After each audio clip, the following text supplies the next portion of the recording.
Well, a local college student says she was sexually assaulted by 3 fellow students who videoed at least part of what happened. That video spread around school, turning one bad night into a year of tough choices and possibly a lifetime of embarrassment. WHSC's Grant Cruz has part 1 of her story.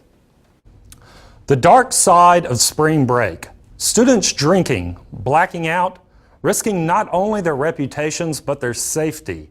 Sarah Butters says men she considered friends went too far, but Sarah says the school didn't go far enough to discipline them. It's a story you'll see only on WHSV.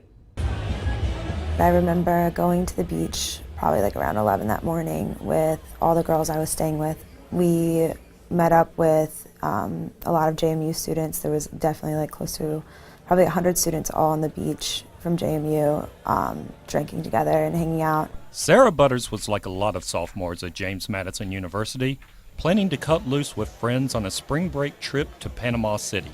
But that, combined with some foolish, though not uncommon choices, set her down a road she never saw coming. Probably like early evening, everyone started to head back in, and they kind of had like a small gathering at the boys' condo. And the last thing I remember is being in there with probably close to 10, 15 other people. And that's the last thing I remember that day. Sarah says she started hearing gossip about what happened the night of March 3rd, 2013, while she and her friends were still in Florida. There were confrontations, questions, and denials. It wasn't until she returned here to Harrisonburg that the rumors and grainy images from a cell phone camera brought the disturbing events of that night into focus. Once we got back from spring break and got to JMU, it started spreading around more, and more people were finding out about it, more people were contacting me about it. I had multiple guys like texting me, like saying like, you know, I just saw this video of you, it's awful, it's pretty bad. Accounts of a cell phone video, almost too unthinkable to be believed. I needed to see it for myself because I was having like a really hard time believing that my friends could do something like that to me and record it and then send it around and then lie to my face about it. It isn't clear how many people saw the video before Sarah, or how many have since. I watched the video and I was disgusted. I don't know, it was just really humiliating that so many people had seen that. Topless, by all appearances, drunk. WHSV has chosen not to air the video due to its graphic nature and out of sensitivity to sexual assault victims. I'm clearly like not really able to defend myself or fight them off, and like we were in an enclosed bathroom. Like it was 3 of them surrounding me, and none of them thought that they were doing anything wrong. 3 young men, JMU fraternity brothers, laughing, groping. I just don't know why they didn't think to help me instead. Like it wasn't I was some random girl, like I was their friend, and not one of them like stood up and said like this isn't okay. Sarah discussed her options with her dad, a police officer. She decided not to go to Panama City Police since they were out of state, and instead to tell school leaders. Sarah gave JMU a copy of the video and says she was told if the code of conduct was clearly violated, the case would move forward with or without her. She returned to school, but says the case didn't start moving forward until late fall of last year. It just seemed like they're trying to say that the video wasn't that bad at first because they didn't want to acknowledge it, and you know they just wanted to try to avoid the situation altogether. There were hearings and appeals, and in April, Sarah says she received the last word from JMU, an email from Judicial Affairs titled, "Final Decision in Your Case." It reads, all 3 students, Mike Lunny, Jay Dirtsball, and Nick Scallion, responsible for sexual assault and harassment, expelled upon graduation. They may not be on JMU's campus for any reason after graduation. They may not walk at graduation. I wasn't okay with that. Like I told them that I was not okay with that kind of punishment. We called and emailed the young men Sarah says are in the video for an interview. They never responded. Tomorrow night, in part 2 of our story, what action Sigma Chi fraternity took and what Sarah says is next for her. In the Web Center, Grant Cruz, WHSV. Part 2 of our story tonight on the fallout of a drunken night of partying. Last night, we'd introduced you to a former JMU co-ed, Sarah Butters, who says she was sexually assaulted by 3 fraternity brothers on a 2013 spring break trip to Florida. Tonight, WHSC's Grant Cruz tells us how the university responded and why Sarah says it wasn't enough. You're looking at video from the webpage of Sigma Chi's JMU chapter.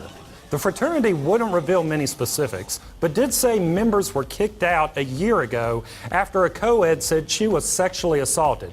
Sarah Butters says JMU's ruling in the case came a year later. This email, dated April 3, 2014, shows the final word from James Madison University. It shows 3 of her fellow students responsible for sexual assault and harassment: Mike Lunny, Jay Dirtsball, and Nick Scallion, expelled, but not until after graduation, and only allowed at school for classes. It's a story you'll see only on WHSV. I don't think they had my best interest in mind when they gave them the punishment of expulsion after graduation. We asked for an interview with James Madison University President Jonathan Alger and Judicial Affairs Director Josh Bacon. They declined, and the school sent this statement instead. Quote, James Madison University takes the safety and well-being of our students very seriously. Consistent with federal law, the university has thorough processes in place under which complaints are investigated and reviewed, and which include students, faculty, and staff. Also consistent with federal law, the university is forbidden to discuss any resolved or active judicial affairs cases. End quote. I think the school cares more about their image and their reputation of maintaining a safe environment than they do actually protecting the students. I sat down with Jasmine Brock, adult advocate at the Sexual Abuse Resource Agency.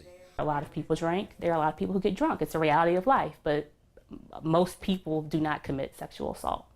So, that is an excuse that we accept here. It's not an excuse that we think society should accept. Sarah says 2 of the men in the video graduated last month, but one is set to return in the fall if he chooses. I called the men more than once and emailed them, but never received a response. Sarah says she won't be coming back to JMU to finish college. This is my family's worst nightmare. They aren't here to protect me, and they're really upset that something happened and stuff, and it really took a toll on us and has been hard on all of us. What about dangers facing other college co-eds? Hopefully nothing happens, but I don't want to give people that false sense of security, because you don't have to worry so much about the perpetrators who you know and that people know did something. It's most of them we don't know. And if you're asking why JMU has any responsibility for something that its students did hundreds of miles away, according to the student handbook, quote, James Madison University reserves the right to hold students accountable for off-campus behavior that falls within the jurisdiction of the university. Examples of such off-campus behavior would include, but not be limited to, crimes of violence and/or sexual assault as determined by the Office of Judicial Affairs. It just really disgusts me that JMU, is still going to give diplomas to people they find responsible of sexual assault and sexual harassment. Now, I spoke with the executive director of Sigma Chi, Mike Church. He wouldn't give me much information about the case, but when I asked him, why would the fraternity suspend these guys and not the school, he said the 2 have different standards. The only thing I can say that I regret is drinking as much as I did. But if I would have gone back to, that day and drink half as much as I did, I probably still would have been hanging out with, similar people, because those guys were my friends. It doesn't matter what you were doing leading up to it. If you didn't consent or can't consent, whatever those reasons are, I don't care what the reasons are why consent couldn't happen. Now as Sarah decides what is next for her, she is closing the book on JMU, but says her work isn't finished. My case is over with. I can't really change their punishments or do anything about that, but I can make sure that something like this doesn't happen to anyone else. Tomorrow night is the final part of our story, and if you are a parent, this is a story you need to see. Find out how the internet may have turned one night of poor decisions into a lifetime of humiliation. In the Web Center, Grant Cruz, WHSV. wherever you go with other people, chances are someone is going to have a cell phone camera. In the finale of our three-part series, WHSV's Grant Cruz, he's talking to a student who was sexually assaulted and whose privacy and reputation ruined by technology. Studies show 1 in 4 women will be sexually assaulted before leaving college, 80% by someone they know, and 50% involving alcohol. Startling statistics. But as one JMU family learned, social media can give these tragedies a life of their own. It's a story you'll see only on WHSV.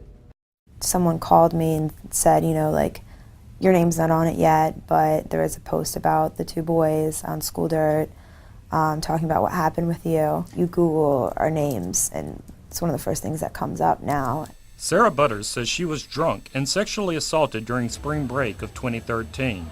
She says one of the 3 JMU fraternity brothers that took advantage of her made a cell phone video. It spread like wildfire.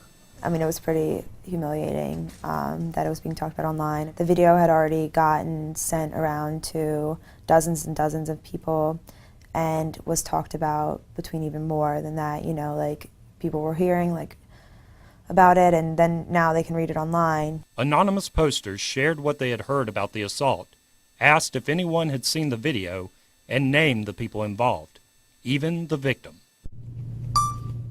Now, it took less than 90 seconds to shoot the Sarah Butters video. Let's see how long it takes to get something like that online from a cell phone camera.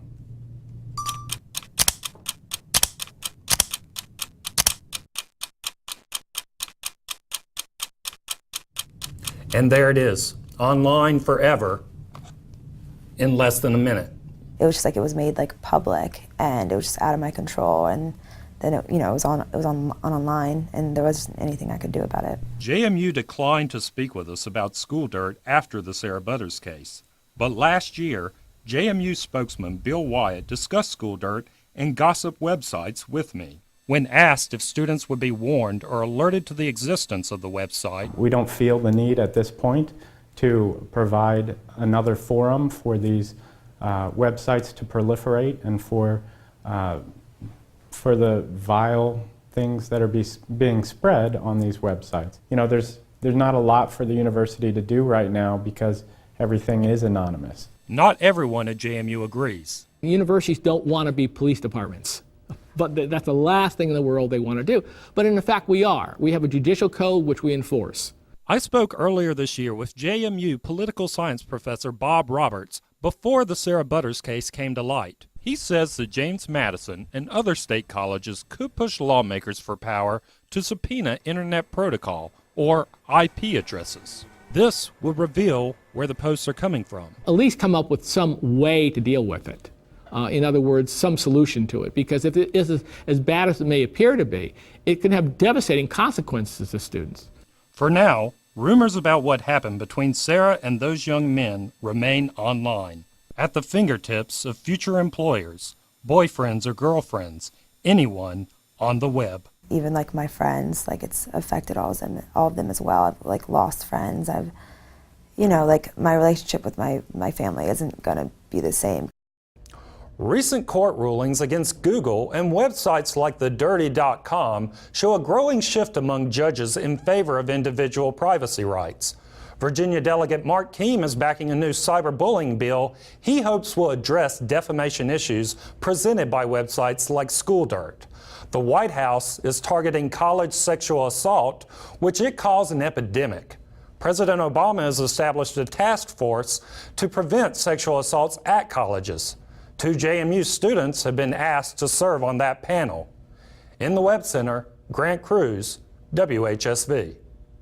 Now, since the first story of our series aired on Tuesday, there's been a huge response from the community. Today, we received some new statements from James Madison University, as well as the Rape, Abuse, and Incest National Network to see what they're saying about the story and watch all 3 parts. Again, you can go to WHSV.com.